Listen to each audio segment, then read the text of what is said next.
அமர்ந்து கொள்ளலாம். மீண்டுமாய் உங்கள் யாவரையும் அன்போடு கூட வாழ்த்தி வரவேற்கிறேன். கர்த்தர் நல்லவர், சேனைகளின் கர்த்தர். அந்த நாளிலும் கூட உங்களோடு பேசும்படி ஆயத்தமாகும் பொழுது கர்த்தர் கொடுத்த வார்த்தைகளை உங்களோடு கூட பகிர்ந்து கொள்ளும்படி அதிகமாய் பிரயாசப்படுகிறேன். இந்த உலகத்தில் நாம் நம்புகிற எப்படிப்பட்ட அன்புக்குரியவர்களாக இருந்தாலும், நம்மை எவ்வளோ அவர்கள் நேசித்தாலும், அவர்களுக்கான நேரம் வரும்பொழுது, அவர்களுக்கான காலம் வரும்பொழுது நம்மை விட்டு சென்று விடுவார்கள். மாம்சத்திலேயோ ஆவியிலேயோ.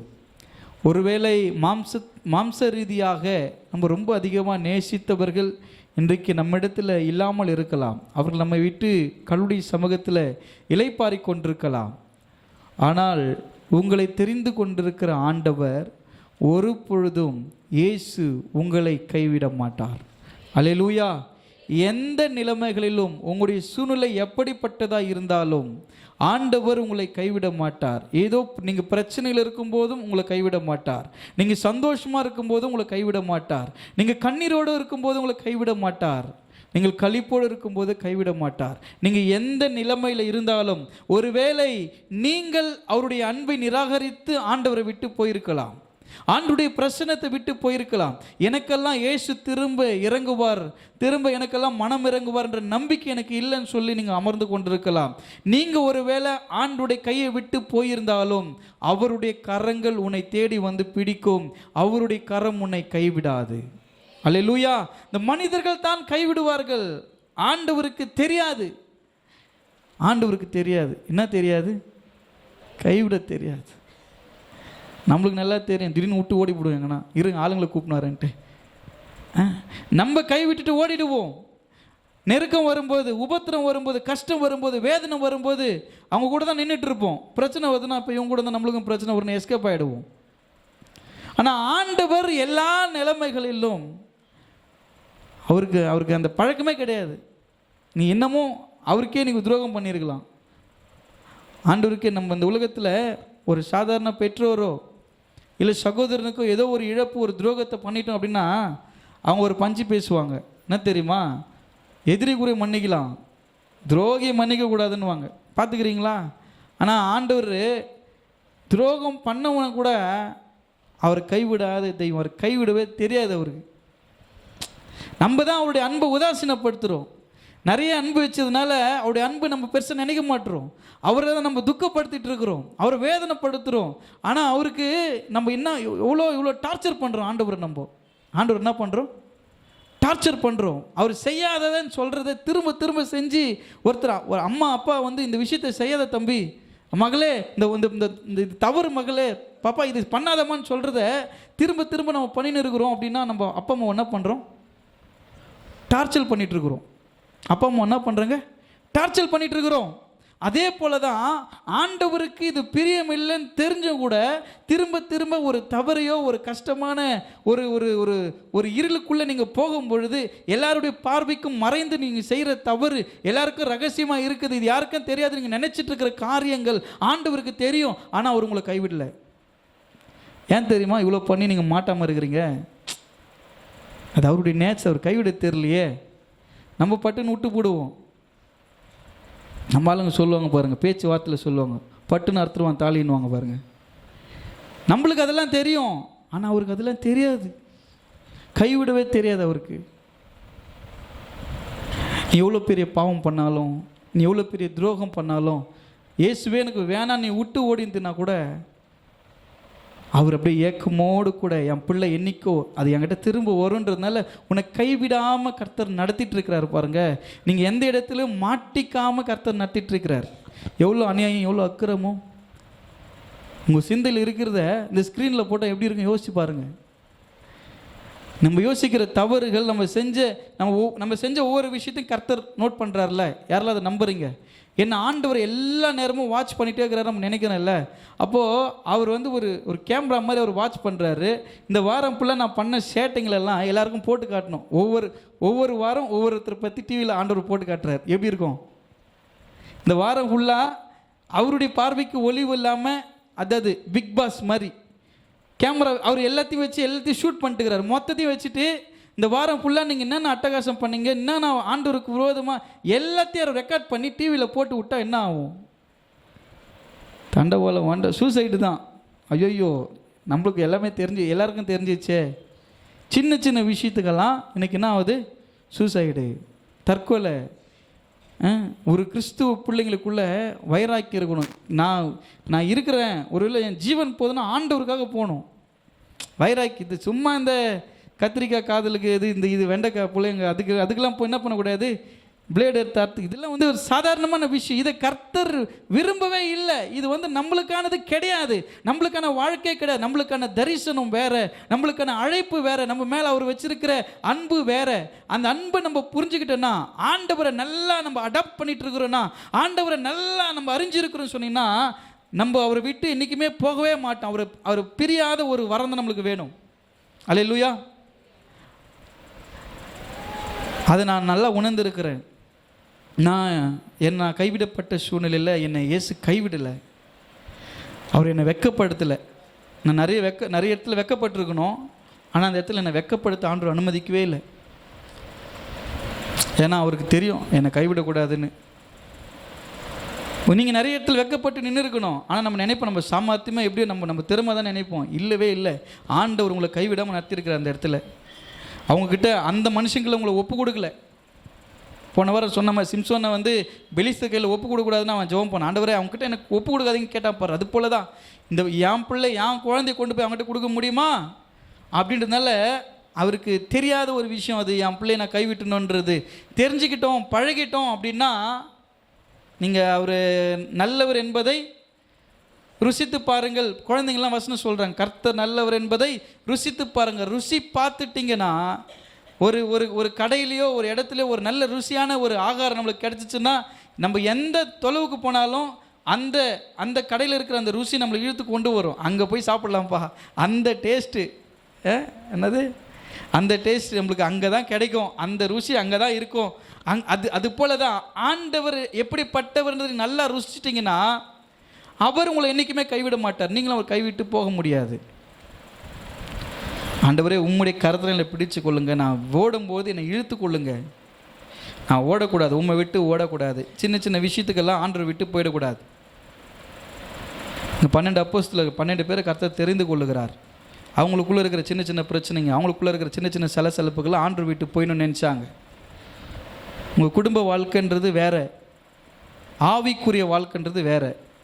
ரெண்டுத்தையும் போட்டு குழப்பிக்கூடாது. ஏன் ஆண்டவர் எனக்கு இது அனுமதிக்கிறாருன்னா, நீ வாய் கொழுத்து போய் வீட்டில் பேசுறது அடி வாங்கிறதுக்கெல்லாம் ஆண்டவர் காரணமாக இருக்க முடியாது. கர்த்தருடைய பிள்ளையா ஞானமாக நடந்துக்கணும். கத்துறவங்க கத்தட்டும், நீங்கள் பொறுமையாக இருங்க.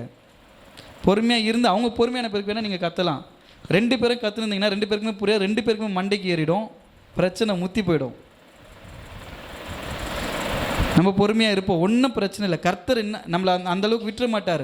மாம்சத்தில் ஏற்படுகிற பிரச்சனைகள், மாம்சத்தில் நடக்கிற ஒரு கணவன் மனைவி சண்டையோ, பிள்ளைகள் பெற்றோர் சண்டையோ, இதையெல்லாம் ஆவிக்குரிய வாழ்க்கையோடு கூட நீங்கள் என்ன பண்ணக்கூடாது, என்றைக்குமே ஒப்பிட்டு பார்க்கவே கூடாது. ஆவிக்குரிய வாழ்க்கையில் இருக்கிறவங்க யாருமே அந்த மாதிரி தவறு அந்த மாதிரி வேலைகளை செய்ய மாட்டாங்க. அவங்க ஸ்பிரிச்சுவலாக இருக்கிறாங்க, ஆவிக்குரிய வாழ்க்கையில் கர்த்தர் கைவிடாமல் நடத்துகிறாரு, ஏசு என்னை கைவிட மாட்டாருன்னு நம்புறவங்க என்ன பண்ணுவாங்கன்னா, சின்ன விஷயத்துக்கெல்லாம் வீட்டில் சண்டை போட மாட்டாங்க, கோபப்பட மாட்டாங்க, எரிச்சல் அடைய மாட்டாங்க. அந்த சுவாபத்தோடு கூட இருப்பாங்க. அதை அவங்க நல்லா புரிஞ்சிருப்பாங்க ஆண்டவரை. அதனால் இயேசு உங்களை கைவிட மாட்டார்ன்றது தான் கர்த்தர் இன்றைக்கு உங்களோடு பேசுகிற சத்தியம். இப்போ இல்லை, எப்பவுமே உங்களை கைவிட மாட்டார். பக்கத்தில் கை குத்து சொல்லுங்கள், எப்பவுமே உங்களை கைவிட மாட்டார். எப்பவுமே உங்களை கைவிட மாட்டார். ஆமாம், இப்போ கை குத்து விட்டாங்க, அவ்வளோதான். அவ்வளோதான், ஒரு செகண்டு கைவிட மாட்டார்னு விட்டாங்க. எனக்கு அப்படி தான் கல்யாணம் ஆச்சு. கல்யாணத்தில் அப்போது கை பிடிச்சி குத்தாங்க. என்னுடைய மனைவியுடைய கையை பிடிச்சி என்கிட்ட கொடுத்தாங்க. நான் என் கையில் அதை வாங்கிட்டு ஜோம் பண்ணி அது கையில் பிடிச்சிட்டே இருக்கணும் போல். நான் என்ன பண்ணேன், சொல்லி முடிச்ச பிறகு முடிஞ்சிச்சு நினச்சி விட்டுட்டேன். அவன் பார்த்தியா இப்போ விட்டான் பார்த்தியா அவன்றார், தந்தை பேராயிரு. கையை பிடி, நாங்கள் திரும்ப கையை பிடிச்சேன். நான் விடவே இல்லையே இனி வரைக்கும். அது என்னென்னா, நம்ம ஆண்டவர் நம்முடைய கரத்தை பிடிச்சிட்டாரு அப்படின்னா அவருக்கு அது ஒன்ஸு தான், அது நம்ம வாழ்க்கையில் நடக்கிற ஒரு இன்சிடெண்ட். ஒரு முறை நம்ம கையை பிடிச்சிட்டாருன்னா திரும்ப அவருக்கு விட தெரியாது. நம்ம அவர் கையிலேருந்து போன நினச்சா கூட நம்மளை இழுத்துக்கிட்டே, அது என்னமோ தெரியல, எனக்கு மனசு வரமாட்டேது எதையும் செய்கிறதுக்கு. ஆண்டவருக்கு விரோதமாக, சபைக்கு விரோதமாக, ஊழியத்துக்கு விரோதமாக எனக்கு தப்பு செய்யணும், எனக்கு தவறாக நடந்துக்கணும்னு எண்ணம் இருக்குது. ஆனால் ஏன் அதை எனக்கு கடவுள் அனுமதிக்க மாட்டார்னா, அவர் கையில் நீங்கள் உங்கள் கை பிடிச்சிட்டுக்கிறார், உங்களை கை விட மாட்டார். நீ ரொம்ப பிரியப்பட்டு அர்த்தத்துக்கு என் கையை வெட்டின்னு நான் போயிடுறேன் ஆண்டவரே என்ன தான் அது சாத்தியமே. அப்படி போனாலும் கூட நீ ஒத்த கைனா சுற்றினா கூட தேடி வருவார், இன்னொரு கை பூச்சி ஈர்த்துன்னு வரத்துக்கு. எவ்வளோ அன்பு பாருங்களா அவருக்கு. ஆண்டவருக்கு ஒருபோதும் உங்களை கைவிடணுன்ற எண்ணம் அவருக்கு கிடையாது. நீங்கள் என்றைக்குமே ஆண்டவர்கிட்ட போய் முட்டி போட்டு அழுகும்போது, ஜெபிக்கும்போது, ஏசப்பா என்னை கை ஊட்டியா அப்படின்னு கேட்காதீங்க. கைவிட தெரியாதுக்கிட்ட போயிட்டு என்னை கை ஊட்டியான்னு கேட்கலாமா? அவர் கைவிடவே தெரியாதே. அவருக்கு எது அது தெரியாது அவருக்கு அந்த விஷயம். அவர்கிட்ட போயிட்டு என்னை கை விட்டிங்களா, ஏன் என்னை கை விட்ட, ஏன் என்னை கை விட்ட, நான் எங்கம்மா உன்னை கை விட்டு, நீ தானம்மா விட்டு போய் மாட்டின்னு பிரச்சனை பண்ண வந்துனுக்கிற. அவருக்கு விட தெரியல, நம்ம தான் விட்டுட்டு போயிடுறோம். சந்தர்ப்பவாதிகளாய் அடிக்கடிக்கும் சின்ன சின்ன மிஸ்டேக்ஸ் பண்ணிட்டு வந்து கப்புன்னு கை பூச்சிக்கிறோம். கொஞ்ச நேரம் விடுங்க ஆண்டவர், கொஞ்ச நேரம் போயிட்டு வந்துடுறேன். கொஞ்ச நேரன்றது தான் வாழ்க்கையில் பெரிய பிரச்சனை ஏற்படுத்திது. கொஞ்ச நேரம் இருங்க, கொஞ்ச நேரம் 10 நிமிஷம் இருங்க, 5 நிமிஷம் இருங்க, 20 நிமிஷம் இருங்க, ஒரு 1 hour வெயிட் பண்ணுங்கள். ஆண்டவர் உங்களை கைவிட மாட்டார். யாரை தெரியுமா கைவிட மாட்டார்? எப்பவுமே அவரை சார்ந்து, அவர் நல்லவர்ன்றதை ருசித்து அவருக்காக காத்திருக்கிற மனவாட்டிகளாக யார் இருக்கிறாங்களோ அவங்கள கர்த்தர் கைவிட மாட்டார். அல்லேலூயா. எல்லா அக்கிரமும் நான் பண்ணிகிட்ருக்கிறேன், ஆனால் ஆண்டவர் கண்டுக்காதவர் போல் இருக்கிறாருன்றதுக்கு காரணம் என்னென்னா, அவங்கள கைவிட மாட்டார். அவர் கைவிட தெரியாது, அது உண்மைதான். ஆனால் அவங்களுக்கு பாடம் கற்றுக் கொடுப்பார்ல. ஆமாவா இல்லையா? தப்பு என் பிள்ளை எவ்வளோ தப்பு என்ன செய்யட்டும், நான் அதை கைவிட மாட்டேன், எனக்கு கைவிட தெரியாது. ஆனால் அதை திருத்த முடியும், அதை சரி பண்ண முடியும். சொல்லி பார்ப்பார், அன்பாக சொல்லுவார், அரவணைச்சு சொல்லுவார், பாசமாக சொல்லுவார், பக்குவமாக சொல்லுவார். நீ இதெல்லாம் கேட்காம ரொம்ப முரண்பாடாக இருந்தனா எடி வெளுத்து தோலை உரிச்சு போட்டுருவார். ஆண்டவர் என்ன யோசிச்சுட்டு இருக்கிறோம் நம்ம? அவர் அன்பானவர், அரவணைப்பார், கைவிட தெரியாதவர், எல்லாம் சரிதான். ஆனால் நீ சரியாகணும்னா, உன்னை சரிப்படுத்தணும், எதை வேணால் கையில் எடுப்பேன். உன்னை திருத்தணுன்றதுக்காக, உன் வாழ்க்கை மாறுன்றதுக்காக எதை வேணால் உன் வாழ்க்கையில் உனக்கு ஒரு மனம் திரும்புதல் உண்டாகும்படி உனக்கு எதையும் கர்த்தர் செய்ய வல்லமை உள்ளவர். நீயே அதை உணர்வ. நம்ம இது பண்ணதுனால தான் இதை பண்ணியிருக்கிறாரு, இதுக்கப்புறம் இதை நம்ம பண்ணக்கூடாது, வந்துடணும். அதுதான் நல்ல பிள்ளைகளுக்கு அழகு. அல்லேலூயா. அவர் எப்பொழுதும் உங்களை கைவிட மாட்டார். புலம்பல் 3ஆம் அதிகாரம் 31வது வசனத்தை நம்ம வாசிப்போம்.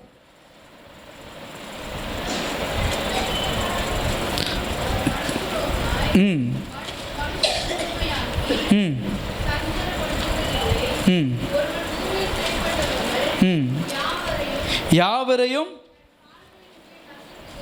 தன் கால்களின் கீழ் நசுக்குகிறதையும் உன்னதமானவரின் சமூகத்தில் புரட்டுகிறதையும் மனுஷனை அவன் வழக்கிலே மாறுபாடாக்குறதையும் ஆண்டவர் காணாது இருப்பாரோ? நமக்கு சம்பந்தம் இல்லை அப்படின்னு நீங்கள் நினைச்சிட முடியாது. ஆண்டவர் எல்லாவற்றையும் கண்டு கொள்ளாத மாதிரி நீங்கள் யோசிச்சுட்டு இருக்கிறீங்களா? அவர் காணாது இருப்பாரோ? எல்லாவற்றையும் பார்த்து கொண்டிருக்கிறார். உங்களுக்கு சரியான ஒரு பாடத்தை கற்றுக் கொடுக்கும்படி, சரியான வழியில் உங்களை நடத்தும்படி, ஆசீர்வாதத்துக்காய் நேராய் நடத்தும்படி, நீர் அமர்ந்த தண்ணீர் அண்டையில் உங்களை நடத்தும்படி, நல்ல உணவு நல்ல ஆகாரம் இடத்தில் உங்களை நடத்தும்படி அவருடைய கண்கள் உங்கள் மேல் நோக்கமாக இருக்கிறது. அல்லேலூயா. எப்பொழுதுமே ஆண்டவர் என்னை பார்த்து கொண்டிருக்கிறார், என்னை கைவிட மாட்டான்ற நம்பிக்கையில் நீங்கள் ஓட கற்றுக்கொள்ளுங்க. புலம்பல் 3:31 அதுதான் சொல்லுகிறது. ஆண்டவர் என்றென்றைக்கும் கைவிட மாட்டார், அவர் என்றென்றைக்கும் கைவிட மாட்டார். நம்ம சொல்லுவோம் பாருங்க, இயேசு கிறிஸ்து நேற்றும் இன்றும் என்றும் மாறாதவர்ன்றது போல இயேசு கிறிஸ்து என்றென்றைக்கும் கைவிட மாட்டார். இங்கே இருந்தாலும் இருப்பார், எங்கே போனாலும் இருப்பார். இப்போது நீங்கள் ஒரு உங்கள் அன்புக்குரியவங்களை இன்றைக்கி காலையில் ஒரு இடத்துல பார்த்துட்டீங்க, சரிங்களா? திரும்ப நீங்கள் ஒரு கடைக்கு போகும்போது அங்கே பார்க்குறீங்க, எப்படி இருக்கும் உங்களுக்கு? அவங்களுக்கு இப்போ தான் காலையில் பார்த்தோம், திரும்ப அவங்கள பார்த்துருக்குறோம்.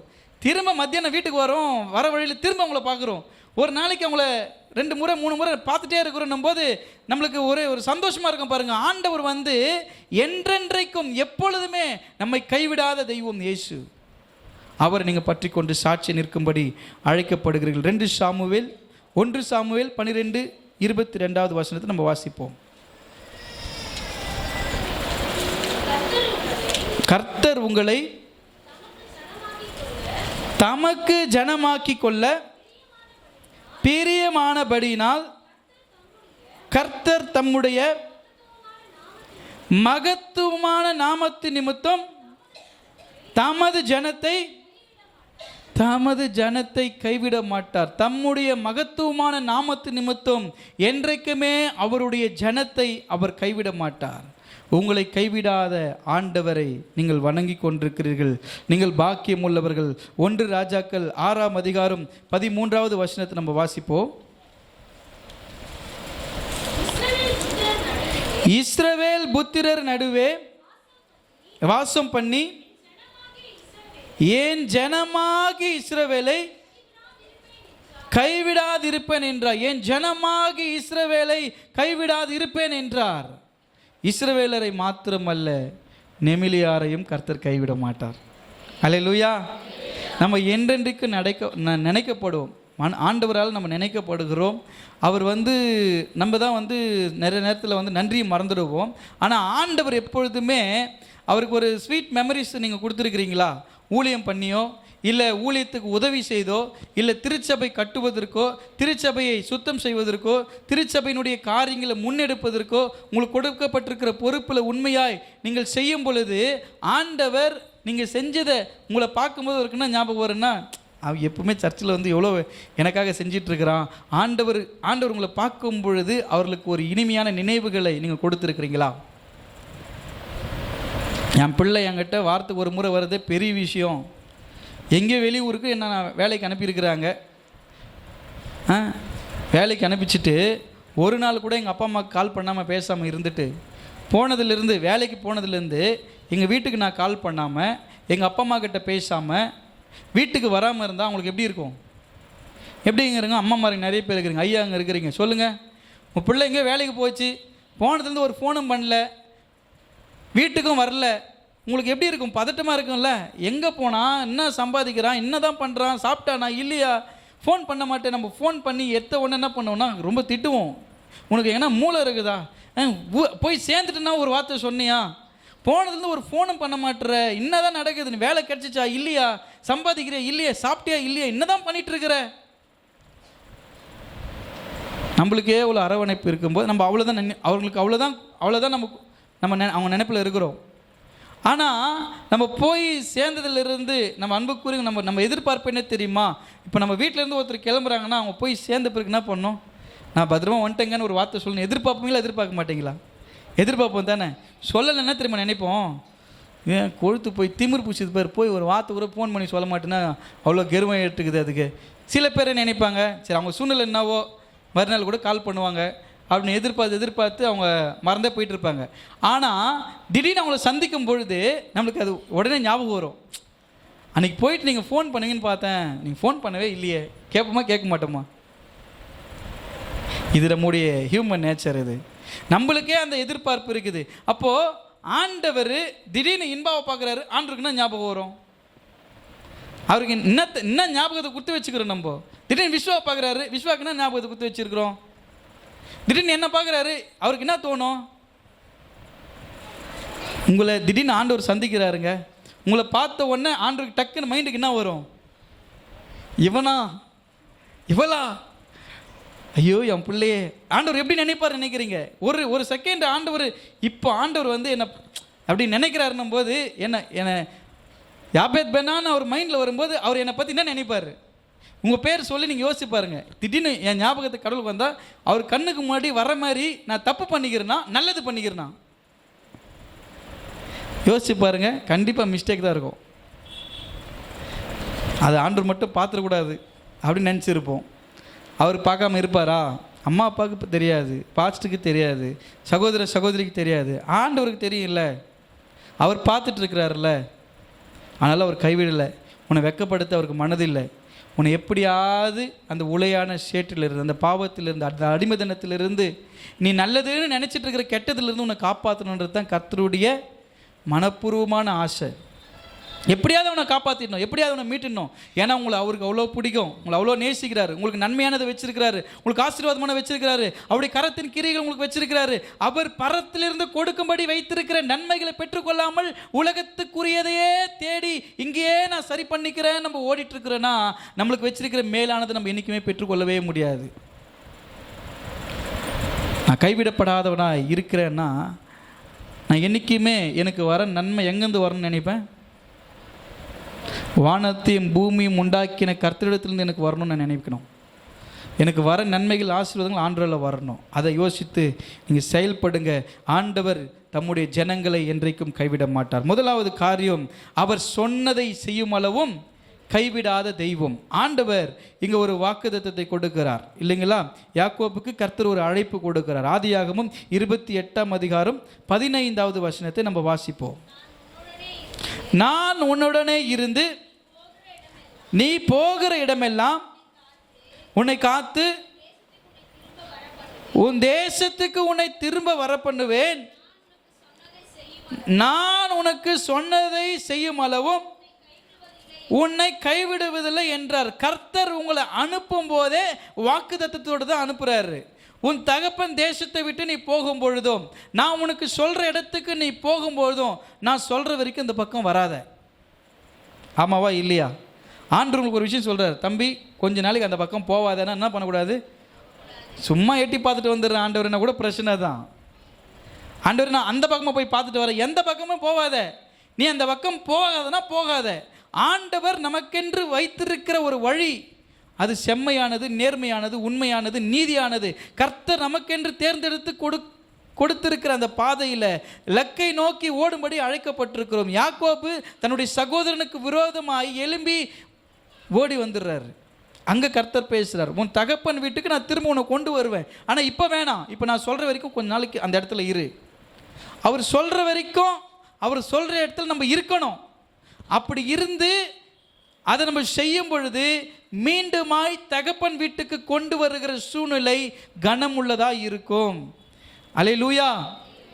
அவனுடைய சகோதரர்களும் அவனுடைய உறவுகளும் பார்த்து சொல்லுகிறார்கள், அவன் வெறும் கோலோடு பிழைக்க சென்றவன் திரும்பி வரும்பொழுது ஒரு பெருங்கூட்டத்திற்கு தகப்பனாகவும் ஆடுகளும் மாடுகளும் ஒட்டகங்களும் மந்தையாக இவ்வளோ பெரிய உறவுகள், ஒரே குடும்பம், யாக்கோபு குடும்பம் இவ்வளோ பெரிய குடும்பமா? ஆமா, கண்ணாயிரம் குடும்பம் இவ்வளோ பெரிய குடும்பமா? இவ்வளோ பெரிய குடும்பமா அப்படின்னு யோசிக்கிற அளவுக்கு ஆண்டவர் என்ன பண்ணுறாருன்னா அந்த சந்ததியை ஆசீர்வதித்து பெருக செய்கிறார். காரணம் என்னன்னா, சொன்னதை செய்யும் அளவும் கைவிடாத தேவனை அவர் நம்பினதுனால ஏற்ற சமயத்தில் ஏற்ற காலத்தில் நேர்த்தியாய் அவருடைய தகப்பன் வீட்டுக்கு கொண்டு வரும் பொழுது யாக்கோபு அந்த வாக்குத்தத்தத்தை நினைக்கிறார். சொன்னதை செய்யும் அளவும் கைவிடாதவர் என்னோடு கூட இருந்தார். அவருடைய நாமத்துக்கு ஸ்தோத்திரம். அல்லேலூயா. அவர் பேச்சு கேட்டு கொஞ்ச காலத்துக்கு அமைதியாக இருக்கணும். உங்கள் வாழ்க்கையில், உங்கள் குடும்பத்தில் கர்த்தருடைய வார்த்தைக்கு கீழ்ப்படிஞ்சு சில சமயங்களிலே மனரம்பியமாக இருந்துடுங்க. ஒன்றும் நம்மளுக்கு பெரிய நஷ்டங்கள் ஆகிட போகிறது கிடையாது. நீங்கள் அமைதியாக இருந்து பாருங்கள், பெரிய நன்மைகள் வந்து சேரும். யாக்கோப்பு ஒன்றும் தைரியம் இல்லாத ஆள்லாம் கிடையாது, தைரியமான ஆள் தான். அண்ணன் தம்பிக்குள்ளே எதுக்கு பிரச்சனை தான் போய் மறைஞ்சிட்டார். ஒரு தாய் பிள்ளைங்க எதுக்கு அடிச்சுக்கணும்? நான் ஏமாற்றிட்டேன், என்ன பண்ணுறது, நான் ஏமாற்றி தான் வாங்கிட்டு போயிட்டேன், ஒன்றுமே பண்ண முடியல என்னால். ஆனாலும் தேவ பயம் இருக்குது, தேவ பக்தி இருக்குது, ஆண்டவர் கைட் பண்ணுறாரு. எப்பா நீ கொஞ்ச நாள் மறைவாக இருப்பா, நான் உன்னை கொண்டு வர சூழ்நிலை வேறு மாதிரி இருக்கும். நீங்கள் ஒரு சிங்கிள் மேனாக, ஒரு தனிப்பட்ட ஆளாக எங்கேயோ பிழைக்கிறதுக்கு வந்திருக்கிறோம், எங்கேயோ பிழைக்கிறதுக்கு போயிருக்கிறோம், எங்கேருந்தோ வந்திருக்கிறோம் அப்படின்னு நீங்கள் யோசிச்சிங்கன்னா, கர்த்தர் மீண்டுமாய் உங்களுடைய தகப்பன் வீட்டுக்கு கொண்டு போய் நிற்கும்போது நீங்கள் ஒரு பெருங்கூட்டத்துக்கு தலைவனாக, உங்களுடைய ஜனங்கள் மிகுந்த ஆசீர்வாதத்தோடு நன்மையோடு கூட இருப்பதை புற ஜாதியர்கள் கண்டு கர்த்தருடைய நாமத்தை மகிமைப்படுத்துவார்கள். அல்லேலூயா. இப்போ இவங்க திரும்பி வருகிற சூழ்நிலை ஆண்டவருக்கு மகிமை செலுத்தக்கூடிய ஒரு நிலைமையாக இருந்தது. ஆனால் ஆண்டவர் சொல்லுகிறபடி அதை கர்த்தர் சொன்னபடி அவர் விசுவாசார். சொன்னதை செய்யும் அளவு என்ன பண்ண மாட்டார், கைவிட மாட்டார். ஒரு வாக்குத்தத்தத்தை கொடுத்துருக்கிறாருன்னா நேர்த்தியாய் செய்திருக்கிறார் அப்படின்னா, அந்த வாக்குத்தத்தை கொடுத்துருக்காருன்னா நேர்த்தியாய் செய்திருக்கிறார்ன்றதை நான் 100% நான் நம்பணும், பார்த்து நம்புறவர்கள் அல்ல. எபிரேயர் 11:1 நம்ம வாசித்து பார்ப்போம். எபிரேயர் 11:1 விசுவாசமானது நம்பப்படுகிறவர்களின் உறுதியும் காணப்படாதவர்கள் நிச்சயமா இருக்கிறது. விசுவாசன்றது நம்பப்படுகிறவர்களின் உறுதியும். நான் ஆண்டவரை பார்த்து விசுவாசிக்கிற ஆள் கிடையாது, ஆண்டவருடைய வார்த்தையை விசுவாசித்து வாழ்கிற ஒருவனா இருக்கணும். ஹல்லேலூயா. நீங்க எப்படிப்பட்டவங்களா இருக்கணும்? பார்த்து பார்த்து அதிசயத்தை பார்த்து ஆண்டவர் நம்பக்கூடாது, ஆண்டவரை நம்பி அதிசயத்தை பெற்றுக்கொள்ளணும். ஹல்லேலூயா. எனக்கு இது பண்ணா நான் சர்ச்சுக்கு வருவேன்னு சொல்லக்கூடாது, நான் சர்ச்சுக்கு வருவேன் எனக்கு பண்ணுவாருன்னு விசுவாசிக்கணும். ஆமென். நான் இது எனக்கு கண்டி இதெல்லாம் முடிஞ்சிச்சுன்னா நான் இது கொடுக்குறேன் ஆண்டவரே, அப்படி கிடையாது. நான் கொடுக்குறேன், ஆண்டவர் எனக்கு செய்வார். விசுவாசன்றது என்னன்னா, நான் பெற்றுக்கொள்வதற்கு முன்பதாகவே அது நடக்கும் தெரிஞ்சு நான் விசுவாசிக்கல, இது நடக்கவே நடக்காதுன்றதை தான் நான் விசுவாசிச்சிருக்கிறேன். சாத்தியமே இல்லைன்றது தான் நான் அந்த இடத்துல தான் எனக்கு விசுவாசம் தேவைப்படுது. நம்பிக்கை இழந்த சூழ்நிலை தான் விசுவாசம் தேவைப்படுது. ஒன்றுமே நடக்காதுன்ற சூழ்நிலை தான், வெறுமையான நிலைமையில தான் எனக்கு விசுவாசம் தேவைப்படுது. எல்லாம் செய்யறதுக்கு சாத்தியமாக இருக்கிற நேரத்தில் விசுவாசம் இருந்து அது செஞ்சிட விஷயம் தானே அது. ஆனால் ஆண்டவர் செய்கிற மகத்துவங்களும் ஆண்டவர் செய்கிற அற்புதங்களும் அடையாளங்களும் எப்படிப்பட்டதுன்னா, நீங்கள் ஒன்றுமே இல்லாமல் வெறுமையாக நீங்கள் பார்த்து நம்பர்கள அல்ல, நீங்கள் தரிசித்து விசுவாசித்து பெற்றுக்கொள்ளவர்களாக இருக்கணும். தரிசித்து நடக்காதீங்க, விசுவாசித்து நடங்க. அல்லேலூயா. நீங்கள் விசுவாசித்த நடக்கணுமோ தவிர உங்களுக்கு பெயரே என்னது? நல்லா சொல்லுங்க, விசுவாசிகளா? நல்லா சொல்லுங்க, ஏடா கூடமா கேட்குது. விசுவாசி. யாருங்க நீங்க? விசுவாசி. யாருக்கு விசுவாசி? ஆண்டவருக்கு மட்டும்தான் விசுவாசி, மனுஷனுக்கு அல்ல. ஆண்டவருடைய விசுவாசி, பிலீவர். அப்படின்னா யாருடைய பிலீவர்? நாம ஆண்டவருடைய பிலீவர். நானும் ஆண்டவருடைய பிலீவர், ஆண்டவருடைய விசுவாசி. நான் ஆண்டவரை நம்புகிறேன், என்னுடைய எஜமானா இருக்கிறார், அவருடைய கருத்துந்து வாங்கி சாப்பிட்டுட்டு இருக்கிறேன். அவர் கொடுக்கிறார், அவர் போஷிக்கிறார், அவர் நடத்துகிறார், அவர் பலன் கொடுக்கிறார், அவர் ஞானத்தை கொடுக்கிறார், அவர் ஓட செய்கிறாரு. எல்லாம் அவர் கொடுக்குற தயவு தான். நீங்களோ கர்த்தரை விசுவாசிக்கிறதுனால உங்கள் பேர் விசுவாசி. நீங்கள் அந்த விசுவாசி எப்படி இருக்கணும்னா, பார்த்து நம்பக்கூடியதாக இருக்கக்கூடாது, பார்க்காம நம்பணும். உங்கள் வாழ்க்கையில் எப்படிப்பட்ட காரியம் வேணும், எப்படிப்பட்ட தேவைகள்லாம் இருக்கட்டும், நீங்கள் விசுவாசிங்க. பார்த்து நம்பணும்னு ஆசைப்படாதீங்க. நான் பார்த்தா தான் நம்புவேன். தோமா வம்சத்தின் வழிகளில் நம்மலாம் இந்திய தேசத்துக்கு தோமா வந்தாராம் பாருங்க. தோமா வந்தார், ஆனால் அவர்கிட்ட ஆண்டவர்கிட்ட சந்தேகங்களை கேட்டுக்கிட்டே இருப்பார். சந்தேகத்தை கேட்பார், சந்தேகப்பட மாட்டார். நம்மளாம் தப்பாக தோமா தான் சந்தேகப்படுவோம், சந்தேகங்களை கேட்கலாம், சந்தேகப்படக்கூடாது. எங்கேயாவது ஆண்டவர் சந்தேகப்பட்டார்? தோமானுக்கு வசனத்தை எடுங்க பார்க்கலாம். சந்தேகப்படலை, சந்தேகத்தை கேட்குறாரு. நீர்தானோ? ஆண்டவர் சந்தேகப்படுறதுனா இது கடவுளே இல்லை, சந்தேகப்படுறதுனா இவர் வேற யாரோன்றது. அது ஒவ்வொரு அற்புதங்கள் நடக்கும்போதும் ஆண்டவருடைய காரியங்களை அற்புதங்களை பார்த்து நம்பினாங்க. அதன் பிறகு ஆண்டவர் அதிகமாக விசுவாசிக்க ஆரம்பிச்சிட்டாங்க. உங்களுடைய வாழ்க்கையில் ஆண்டவர்களை கொண்டு வந்த ஒரு காரியம், உங்கள் சபைக்குள்ளே நீங்கள் வர்றது ஒரு வித்தியாசமான ஒரு சூழ்நிலையாக இருந்திருக்கலாம். அதன் பிறகு நீங்கள் விசுவாசியாக மாறிடணும். ஆமென். நீங்கள் விசுவாசமாக இருக்கணும். ஆண்டவர் பார்த்து தரிசித்து நீங்கள் நடக்காதீங்க, விசுவாசித்து நடங்க. உங்கள் வாழ்க்கை விசுவாசத்தின் ஓட்டத்தில் இருக்கணும். நீங்கள் ஓடுறது விசுவாசத்தினால் மட்டும்தான் இருக்கணுமோ தவிர வேற தேவ பலத்தினால் இருக்கணுமோ தவிர மனுஷ தயவு உண்டாக்குவார் கர்த்தர். ஆனால் மனுஷனையே நம்பி மனுஷனே விசுவாசித்து நம்ம ஓடக்கூடாது. ஆகவே சொன்னதை செய்யும் அளவும் அவர் எனக்கு கைவிடாமல் நடத்துவார் என்றதை யாக்கோப்பு விசுவாசித்தார். அவருடைய வாழ்க்கையில் அது அப்படியே ஆயிற்று. இரண்டாவது காரியம், ஆண்டவர் தேசத்தை சுதந்திரிக்கும் அளவும் நம்மை கைவிட மாட்டார். சொன்னதை செய்யும் அளவும் கைவிட மாட்டார். இரண்டாவது காரியம், தேசத்தை சுதந்திரிக்கும் அளவும் நம்மை கைவிட மாட்டார். அதனால தைரியமாக சொல்கிறேன், இந்திய சுவிசேஷ திருச்சபையில் இருக்கிற நீங்கள் எல்லாரும் யார்? நீங்கள் யார்? சுவிசேஷகர்கள். நம்ம சபை பேர் என்னது? இந்திய சுவிசேஷ திருச்சபைனா நீங்கள்லாம் நற்செய்தி பணியாளர்கள். நீங்கள் எல்லாம்